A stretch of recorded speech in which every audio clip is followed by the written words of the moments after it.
ফের আক্রান্ত প্রতিবাদী। রাজারহাটে বাড়ির সামনে মদ খাওয়ার প্রতিবাদ করায় মারধরের অভিযোগ। মহিলা শিশু সহ গোটা পরিবারকে মারধরের অভিযোগ। স্থানীয় তৃণমূল নেত্রী এর সঙ্গে যুক্ত বলেও, তৃণমূল নেত্রীর ভাই এর সঙ্গে যুক্ত বলেই অভিযোগ সামনে আসছে। অভিযোগ যদিও অস্বীকার করেছে তৃণমূল কংগ্রেস।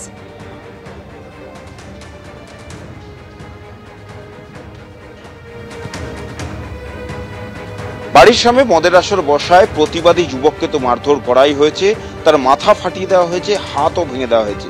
রেয়াত করা হয়নি তার প্রৌঢ়া মাকেও, তাকেও এমন মারধর করা হয়েছে যে তার মাথা ফেটে গিয়েছে, 8টি সেলাই পড়েছে।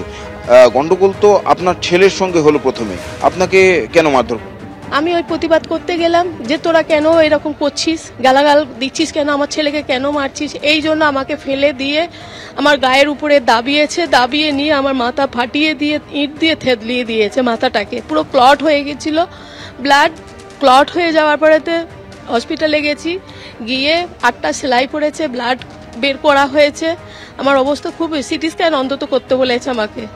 হ্যাঁ, আমি জ্ঞান হারিয়ে ফেলেছিলাম 15 মিনিটের মতন। তারপরে জল ঠল দিয়ে আমার, এমনকি আমার নাতনিকেও ছাড়েনি, এবং আমার বড় ছেলে 7 বছর নাতনির, আর আমার বৌমাকেও গায়ে হাত দিয়ে এরকম ঠেলে ফেলে দিয়েছে, ঘরের গ্রিল ভেঙে দিয়েছে, একদম বারান্দায় ফেলে দিয়ে গায়ে হাত দিয়ে এরকম ধাক্কা মেরেছে আমার বৌমাকে, আমাকেও ওইরকম করেছে।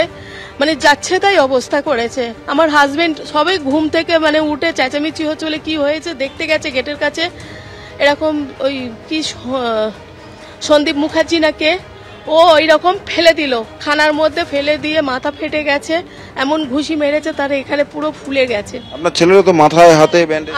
বড় ছেলেকেও মেরেছে, পুরো শুইয়ে ফেলে মেরেছে। এখনো কি ভয় আছে?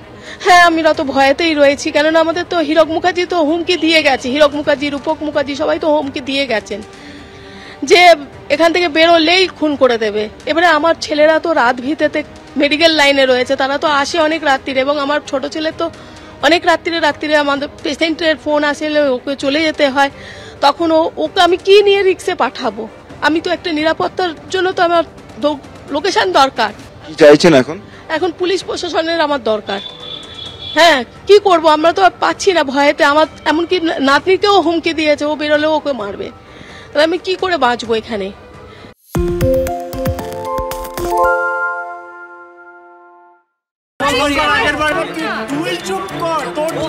বাংলা ঝামেলা চায় না, বাংলা খবর চায়। বাংলা খবর, বাংলার খবর।